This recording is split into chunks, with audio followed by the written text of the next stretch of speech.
Hello friends, welcome back to the new video. In this video guys, we are going to talk about how to change hotspot password in our Redmi phone. Guys, you want to change your hotspot password in your Redmi phone, so as you can change it. And guys, now let's see how to change hotspot password in our Redmi phone. In this video guys, I am going to show you guys how can you change your hotspot password. So first of all guys, come in your phone setting to change your hotspot password. Then guys, click on your hotspot setting. Guys, tap here. Set up portable hotspot, guys, tap here. Guys, click on your password, and guys, we will cut this password.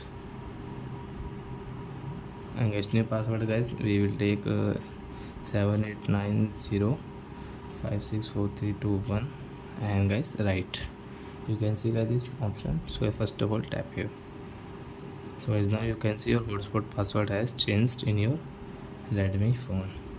So I hope friends you have understood how to change hotspot password in Redmi phone. So that's it guys, thanks for watching. Now we will meet on next video with new topic.